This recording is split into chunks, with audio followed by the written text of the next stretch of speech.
proximidade das eleições municipais, organizações da sociedade civil se mobilizam para tentar influenciar positivamente na construção de futuras políticas públicas.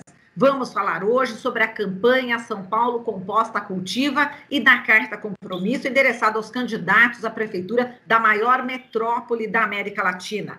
Trata-se de um conjunto de propostas consideradas fundamentais para promover uma mudança na gestão de resíduos orgânicos na cidade de São Paulo e tem o engajamento de mais de 40 organizações e redes da sociedade civil. A gente vai falar sobre esse assunto com a Elizabeth Grinberg, coordenadora da área de resíduos sólidos do Instituto Polis, representante da América Latina no Comitê Consultivo Global da Rede Gaia, Aliança Global Alternativa à Incineração, e copromotora da Aliança Resíduo Zero do Brasil. Olá, Elizabeth Grinberg, bom dia, prazer em recebê-la.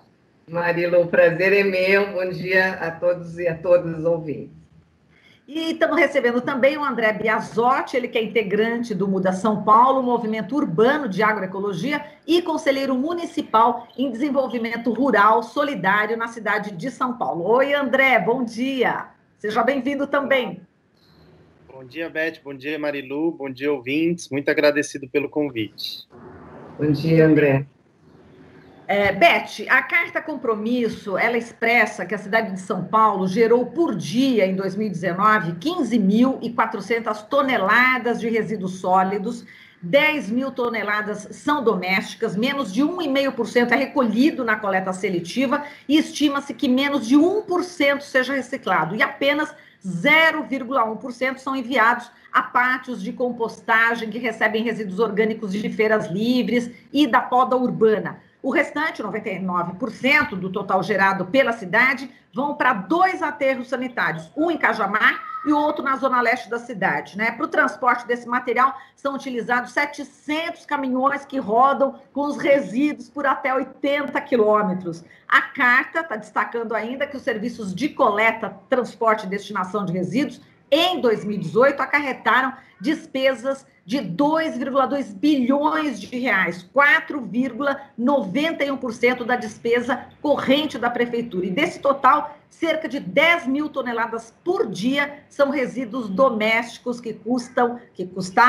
1,2 bilhões aos cofres públicos. Bom, diante desse quadro, desses números, que a carta demonstra, quais as principais propostas dessa campanha e dessa carta compromisso, Beth? Então, Marilu, é isso. Nós entendemos que, olhando esses números, primeiramente, é um desperdício tanto de matéria-prima, de nutrientes, nós vamos conversar sobre isso, quanto de recursos públicos, porque ao enterrar a fração orgânica, sobras de alimentos e poda, nós estamos enterrando também o dinheiro do cidadão, o dinheiro público, do orçamento, que poderia ser destinado, então, para a compostagem, para a coleta seletiva. Então, as propostas, indo para as propostas. Nós temos um plano de gestão integrada de resíduos sólidos, foi feito em 2014, que é exemplar, é um excelente plano. Foi feito de forma participativa, mais de 1.000 pessoas participaram da construção desse plano, e a proposta que tem lá, nós queremos que seja, então, o plano precisa ser revisado, precisa ser aperfeiçoado, sempre se precisa atualizar os planos, então, essa é uma das propostas, mas, fundamentalmente, nós queremos que, nessa atualização, se estabeleçam metas para a recuperação progressiva dos resíduos, até se alcançar, visando alcançar 100% da recuperação dos resíduos, retirá-los dos aterros sanitários.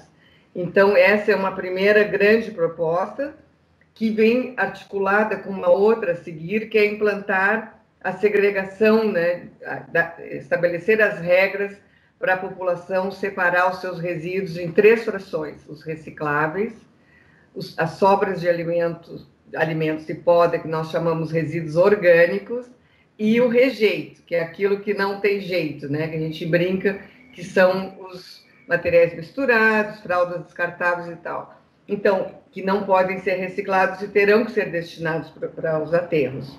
Então, isso é fundamental. E também nós estamos propondo implantar a segregação dos resíduos nos equipamentos públicos, nos departamentos, nos órgãos, instituições públicas, que também é muito interessante, porque é obrigação da prefeitura, né, Marilu, a coleta e destinação correta, ou seja, compostagem e ou biodigestão dos resíduos orgânicos. E uma terceira que eu destacaria é também a prefeitura, quer dizer, nós temos uma carta para o legislativo, que então nós estamos também com propostas que se crie, né, apoie projetos de lei, normas que obriguem a reciclagem, né, dos resíduos orgânicos, tanto os domiciliares, que é responsabilidade do poder público, imediatamente em 2010, quando a política nacional foi aprovada, já poderia ter se iniciado isso. Nós já teríamos ganho 10 anos, né, de coleta da fração orgânica e, óbvio, dos recicláveis. O nosso foco na campanha são os resíduos orgânicos.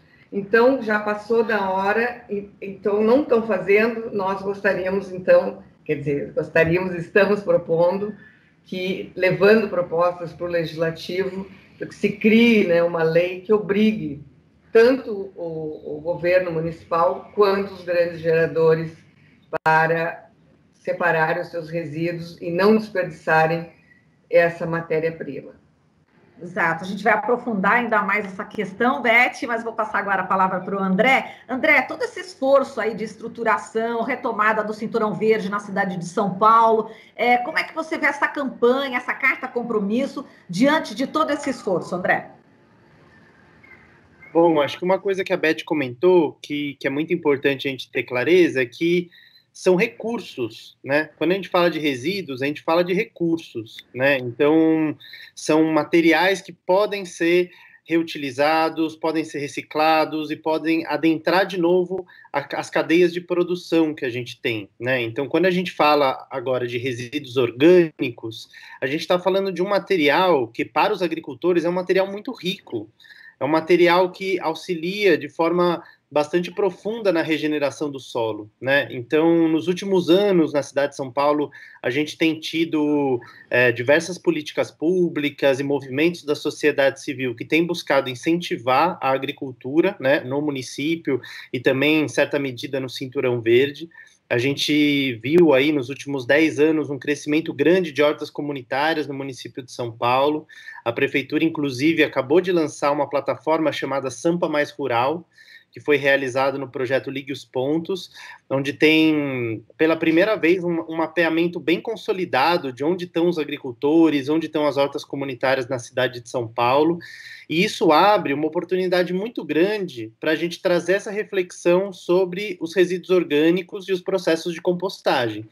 Quanto mais a gente estimula a agricultura, né, e o que a gente chama de circuitos locais de produção e consumo, ou seja, né, um agricultor que produz, ele consegue entregar e comercializar o seu produto perto, né, de onde ele é produzido, diminuindo, né, o transporte, os problemas de logística, fazendo esses circuitos serem cada vez mais próximos e locais, a gente pode possibilitar muito que os resíduos que sejam gerados na cidade se transformem em insumos para essa agricultura, né? Lembrando que também boa parte da agricultura hoje no nosso país é altamente consumidora de agrotóxicos, né? Que são venenos que a gente coloca na terra, que vão para os alimentos, isso compõe a nossa alimentação. Então, a gente tem tido um crescente de uso de agrotóxicos no país, né, como um todo, e cada vez mais tem se descoberto, né, os malefícios que os agrotóxicos fazem tanto para a saúde humana quanto para a saúde ambiental. Então, na medida que a gente começa a incentivar a compostagem desses resíduos orgânicos e a gente consegue disponibilizar mais esse composto para os agricultores, a gente estimula, né, o que a gente chama de transição agroecológica, ou seja, a gente diminui o uso de insumos químicos na agricultura, né, esses insumos que poluem, que agridem a saúde, que agridem o meio ambiente, e a gente estimula uma forma de produção mais orgânica, mais natural, que respeite os ciclos naturais e que valorize a economia circular. Então, o que a gente gera de resíduo, a gente consegue reinserir na cadeia como composto para esses agricultores. Então, uma campanha como essa, né, a gente já teve nos últimos anos um incentivo crescente, né, da prefeitura para pátios de compostagem, para compostar de feiras, né, e resíduos de poda, mas a gente acha que é insuficiente, né? A gente precisa avançar mais para fazer a coleta dos resíduos domiciliares orgânicos e destinar esses resíduos para compostagem. Assim, a gente aumenta a quantidade de composto, a gente consegue distribuir ou pensar formas de comercializar, de fazer arranjos para que esse composto chegue até os agricultores do município, do Cinturão Verde, e incentive a transição desses agricultores e o aumento da produção agrícola deles, né? Para a gente ter mais alimentos saudáveis sendo produzidos perto da cidade de São Paulo e sendo comercializados direto aqui. Então, a campanha São Paulo Composta e Cultiva, para a gente, é um grande salto para a gente conseguir fechar o ciclo, que a gente chama, né? Então, garantir que os restos de alimento, uma vez consumidos, voltem para a cadeia da agricultura, valorizem um pequeno agricultor e incentive a produção de alimentos saudáveis para a cidade. Muito bem. E, Beth, vamos falar desses recursos, né, que o município poderia ganhar caso adotasse essa política proposta na campanha e com essas propostas que você apresentou na carta. Geraria muita riqueza para o município, né? Sim, nós estamos, inclusive, com a perspectiva de produzir esses números com mais precisão também, né, nesse processo desse projeto, que vai pelo menos até julho do ano que vem. Então, a primeira fase é essa, de fazer incidir nas campanhas, de qualificar as plataformas dos candidatos. Numa segunda fase, então, nós vamos estar trabalhando, quer dizer, a nossa proposta é justamente uma delas, que se crie, né, uma Câmara Técnica com participação da sociedade civil para acompanhamento dessas metas que a gente, então, gostaria que fossem estabelecidas no PGIR. E, sim, são recursos muito importantes, e nós precisamos, inclusive, trabalhar junto com o poder público, né, que se abram essas portas para construir esses números, esses referentes, Marilu, que seria quanto vai se reduzir de gastos públicos destinando para aterro, que são áreas problemáticas, que, em geral, não se integra nessas contas de gastos públicos, todo o impacto, né, das emissões de gases de efeito estufa, especialmente um gás que é extremamente impactante para o meio ambiente, que é o gás metano, que é 28 vezes aproximadamente mais impactante do que o gás carbônico. Então, nós estamos falando de benefícios que envolvem desde recursos econômicos, os recursos, né, para a regeneração do solo, como o André muito bem colocou, o MUDA é nosso parceiro, e outras entidades também que trabalham com agroecologia, né? Na verdade, são agora mais de 53 parceiros, né? A gente não pôde atualizar na carta, para não ficar todo o tempo atualizando, mas são 53 no site, o pessoal que for visitar está lá. Então, são recursos, né, de ordem de não desperdício, de trazer, como o André falou, de volta para a cadeia produtiva, né, da produção local, da valorização desse segmento, né, de produtores, pequenos agricultores, agricultura familiar, e promover também essa lógica do circuito curto, né, de produção, consumo, pós-consumo e voltar para a cadeia produtiva, que é o que se fala no mundo, né, traduzindo para nosso português, é campo, mesa, campo. Então, assim, há essa urgência da gente estimular a economia verde, inclusiva, solidária, circular, né? Que ela circule. Então, nós temos benefícios para o clima, nós temos benefícios para o solo, umidificação também do solo com o composto, é um recurso, né, fundamental, além da regeneração propriamente dita. E outra, Marilu, é o seguinte, 70% de tudo que se usa de agrotóxicos no país, e, portanto, também aqui nesse cinturão verde que o André mencionou, é importado. E isso, então, é dólar, né? Quer dizer, é dolarizado, enfim, a referência é o dólar. Então, tudo isso impacta tanto no bolso do pequeno agricultor, na nossa saúde, né, que nós estamos, então, ingerindo produtos com fertilizantes químicos, que são nocivos à saúde. Nós estamos desperdiçando matéria-prima, né, que vai para o aterro de novo. Então, uma das nossas propostas justamente é a proibição da matéria orgânica ser destinada para o aterro, porque nessa lógica de criar um circuito virtuoso, né, da geração do pós-consumo, né, das nossas sobras de alimentos e poda, e isso retornar para a cadeia produtiva, como o André mencionou. Então, um ponto forte da nossa luta aqui, né, da nossa campanha, é mexer nessa lógica, nessa cultura, né, de que é lixo, de que não serve mais, que a gente tem que se afastar desse material. E esse é um material nobre, né, uma matéria-prima nobre. E eu recomendaria, inclusive, Marilu, que a audiência aqui da Rádio Brasil Atual assistisse o documentário que a Netflix, fazendo aqui propaganda da Netflix, acabou de lançar, que é o Solo Fértil, a tradução em português, tem legenda, mas em inglês é Kiss the Ground, que é Beijo o Solo, né? E que é muito maravilhoso, assim, mostrando todo o risco que a humanidade está correndo, né? Então, portanto, a nossa cidade se soma nesse impacto para o clima. Nós estamos vendo, né, ontem e hoje, as temperaturas extremamente altas, fora de época, quer dizer, a todo momento nós nos deparamos com fenômenos que mostram a crise climática. Então, esse nosso pequeno projeto, porque, claro, nós pensamos em 7 bilhões de pessoas, né?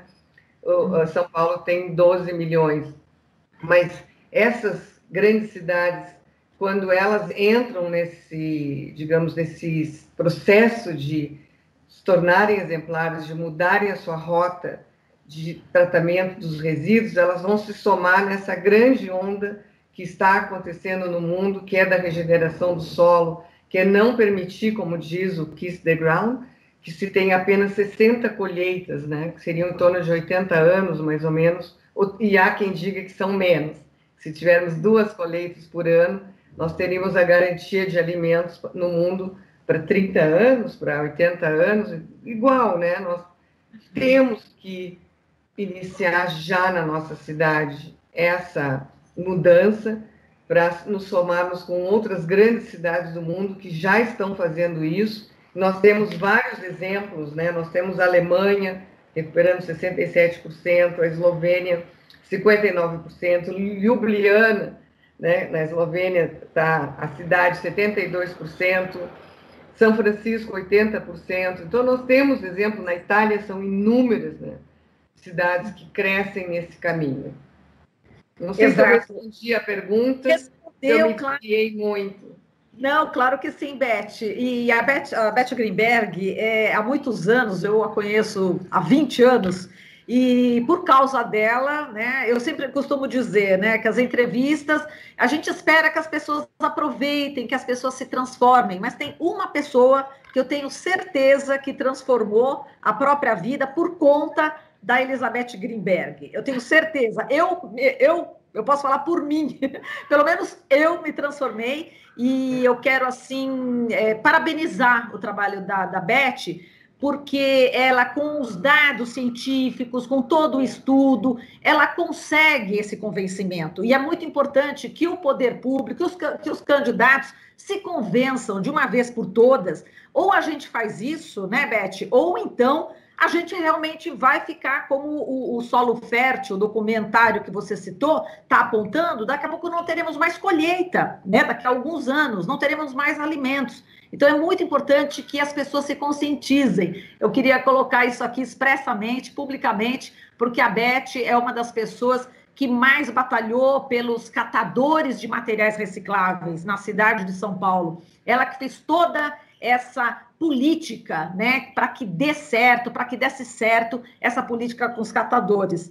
E eu quero passar, Beth, agora para o André, para ele falar do quanto que é importante essa junção, né, da academia, das organizações não governamentais, dos agricultores, nessa cadeia, a imprensa, né, os jornalistas, todos nós envolvidos nessa causa. Esse documentário é impactante, eu recomendo, a Beth me falou já ontem, assista esse documentário, eu, como boa aluna da Beth, já assisti, e agora eu passo a bola aqui para o André, senão eu vou ficar mais emocionada. André, conta para a gente a importância, né, dessa carta, dessa campanha para os agricultores aqui de São Paulo, como que vai impulsionar ainda mais toda essa luta? Bom, acho que a gente está vivendo um momento de bastante crise, né? De crise humanitária, de crise da civilização como um todo, né? A gente está com diversos riscos aí. Eu acho que a pandemia que a gente está vivendo, de certa forma, também representa um pouco do caminho que essa forma de desenvolvimento, né, que a gente assumiu para as nossas vidas enquanto seres humanos, né? Aonde está nos levando. E a mudança disso para uma forma de desenvolvimento mais sustentável, mais justa com as pessoas, de forma integrada ao meio ambiente, ela é muito complexa. Ela exige, na verdade, uma ação em diversos níveis, né, diversas áreas, e o engajamento de muitos atores, né? Então, há uma importância muito grande da gente enquanto sociedade, né? E aí sociedade a gente diz a academia, a imprensa, a sociedade civil, empresas privadas e o poder público, da gente juntos, né, discutir, construir estratégias para a gente construir um outro tipo de sociedade, com menos emissão de gases de efeito estufa, onde a gente consiga ter maior equidade, né, diminuir a desigualdade social que assola no nosso país, aumentar a relação que a gente tem com os nossos ambientes naturais, né, fazer práticas de produção que consigam respeitar esses ambientes. Então, essa mudança ela é muito drástica e ela é muito urgente, né? E a gente, enquanto município de São Paulo, né, sendo aí uma das maiores cidades do mundo, né, que é referência mundial para diversos aspectos, a gente tem uma responsabilidade muito grande da gente iniciar processos de mudança, né, que consigam de fato impactar na forma como as sociedades são organizadas e nos levar para um caminho para essa nova sociedade, né, para a construção de novas sociedades sustentáveis. Então, eu sinto que a gente tem avançado, né, em algumas áreas. Eu acho que na área de agricultura, né, São Paulo deu um exemplo muito interessante quando, em 2014, retornou no seu plano diretor estratégico do município a zona rural, mostrando para o mundo, né, havia uma tendência de que não, vamos transformar tudo em urbano, e aí quando a gente transforma... volta a ter no zoneamento uma zona rural, a gente mostra a importância dessa zona rural para a preservação ambiental, para a produção de água e para a valorização da agricultura enquanto uma atividade econômica, né, que consegue se desenvolver, que tem que ser apoiada, que tem que ser estruturada. Então, para a gente poder estruturar essa cadeia da agricultura, né, numa cidade grande como São Paulo, a gente ter insumos é fundamental, né? A gente conseguir baratear o custo desses insumos e poder, até certo ponto, subsidiar os pequenos agricultores para que aumentem a sua produção. A gente tem muito agricultor no município de São Paulo que precisa de apoio, que pode produzir mais, que consegue produzir mais alimentos orgânicos, agroecológicos, consegue trazer esse alimento para a cidade, né, mas precisa de apoio, né, e eu sinto que ter o composto é algo que é muito importante para os agricultores. Então, eu sinto que a campanha São Paulo Composta e Cultiva, ela nos ajuda a nos direcionar, né, direcionar quais são os esforços públicos necessários, né, públicos e privados necessários para a gente fortalecer a cadeia da agricultura e fortalecer esse entendimento de que a gente precisa ter um meio ambiente preservado no município de São Paulo, que a gente precisa ter a cadeia da agricultura fornecendo alimentos saudáveis no município de São Paulo, né? Comercializando produtos para alimentação escolar, a gente conseguir fazer mais feiras orgânicas, que tem crescido também bastante no município, estimular que mais grupos de consumo sejam estruturados para comercializar e comprar diretamente dos produtores, né? Tudo isso tem crescido muito e eu sinto que a campanha Composta e Cultiva é um tiro muito certeiro para a gente, nessas eleições, poder votar certo, né? Votar nos candidatos que se comprometem com essa causa, se comprometem com essa mudança de paradigma de desenvolvimento urbano, se comprometem com a compostagem, com a biodigestão dos resíduos orgânicos, em olhar para isso e transformar isso numa prioridade para a cidade, né? Então, eu sinto que essa campanha, ela nos direciona esforços e nos ajuda também a gente agora vai ter o final da concessão do contrato de concessão para coleta de resíduos domiciliares em São Paulo, né? A gente vai ter uma renovação em 2024. Então, prepara o campo para que nesse novo contrato de coleta de resíduos, a gente já inclua os resíduos orgânicos, a gente já considere a compostagem como viável, né, para trabalhar com os resíduos domiciliares e para a gente aumentar a quantidade de composto para valorizar a agricultura, tanto no município quanto na região metropolitana. São Paulo tem como ser uma referência, né? Os primeiros passos já foram dados, agora basta a gente ter o compromisso dos candidatos, a gente ter o compromisso do poder público para a gente poder, de fato, garantir que São Paulo seja uma referência mundial na coleta, no tratamento adequado, na compostagem dos resíduos orgânicos e na ligação com a atividade econômica da agricultura e no estímulo da atividade econômica da agricultura como uma forma viável de desenvolvimento econômico que nos leva à sustentabilidade. Muito bem. E Beth, já disparou a carta compromisso? Qual que é a tua expectativa? Então, nós estamos justamente nessa semana, nesse momento, né, porque nós temos, assim, eu estava tentando apurar ontem exatamente o número de candidatos do Legislativo, né, são quase 2.000 candidatos, alguma coisa nessa ordem, e 14 candidatos ao Executivo. Então, a nossa expectativa é de que haja adesão, haja interesse, né, dos candidatos se somar nessa causa, de qualificarem realmente seus programas de governo, suas plataformas, de maneira que atenda uma demanda reprimida da sociedade. Eu queria trazer uma informação que é uma grande cidade de São Paulo, quando fez o Composta São Paulo, que é parecido com nossa campanha, mas chama-se Composta São Paulo.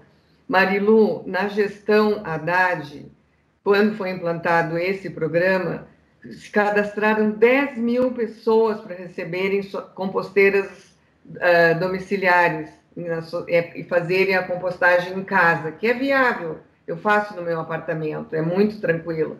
Isso mostra, 2.000 foram distribuídas, isso mostra que a população quer isso. E no Rio de Janeiro, como eu ia dizendo, nós fizemos um webinar 2 dias atrás da Aliança Resíduo Zero Brasil, e eu tive a oportunidade de coordenar e de lançar a campanha também, e a gente escutou da Ciclo Orgânico no Rio, que é uma iniciativa, né, de jovens como o André, que eles estão agora tomando a frente nessa luta. É muito importante, porque a juventude está realmente puxando mudanças fortemente, né? Então, é uma aposta muito grande que isso vai mudar, né? Os candidatos vão se sensibilizar. E no Rio, então, voltando, 1.700 domicílios já pagam uma base de R$35, dependendo do tamanho, varia um pouco, né, ou de outros fatores, mas é em torno disso, de R$30 a R$50, para buscarem, para ciclo orgânico, buscar de bicicleta e levar para compostagem.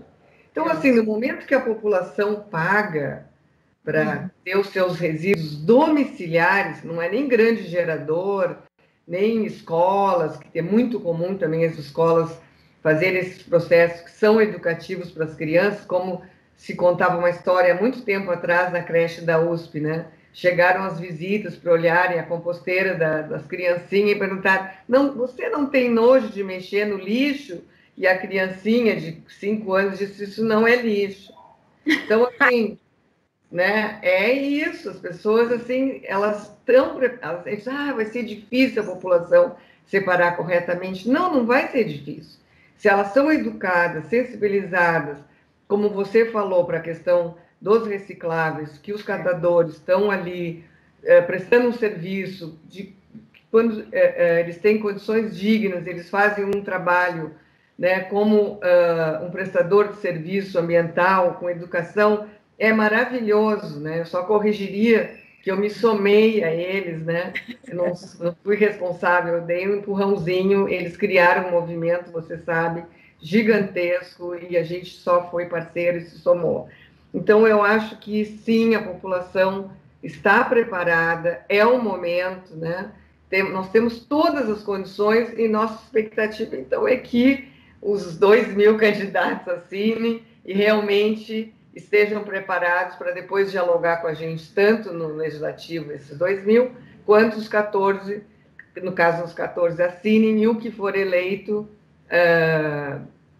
também se comprometa e abra as portas para aquilo que eu falei no começo, né, para se criar, como você acompanhou em 2001, que na gestão Marta Suplicy, nós também conseguimos, né, a assinatura dos candidatos e promovemos um diálogo intenso que gerou as primeiras 15 cooperativas da cidade de São Paulo, foram feitas na gestão da Marta Suplicy, a partir de um processo, a princípio, assim, da sociedade civil, similar, né?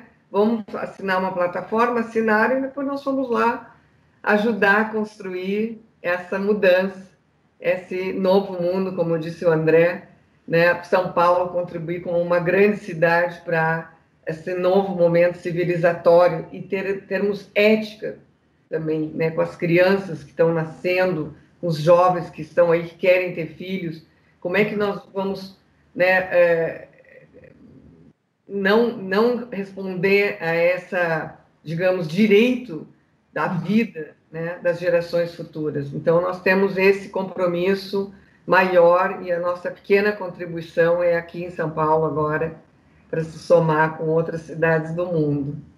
Perfeito, Beth. Bom, e com essas palavras, com essa injeção, né, de esperança, a gente encerra aqui a nossa entrevista. A gente falou aqui com a Elizabeth Grimberg, coordenadora da área de resíduos sólidos do Instituto Polis, representante da América Latina no Comitê Consultivo Global da Rede Gaia, Aliança Global Alternativa à Incineração e copromotora de Aliança de Resíduos Zero do Brasil. Obrigada, Beth. Um beijo para você. Beijo. E também tivemos aqui a presença do André Biasotti, integrante do Muda São Paulo, Movimento Urbano de Agroecologia e conselheiro municipal em desenvolvimento rural solidário na cidade de São Paulo. Muito obrigada, viu, André? Prazer em conhecê-lo. Obrigado a vocês, obrigado a todos os ouvintes. Obrigada, André. Valeu, gente. Beijo para todos. Beijo, tchau. Você está ouvindo Jornal Brasil Atual. As notícias que os outros não dão.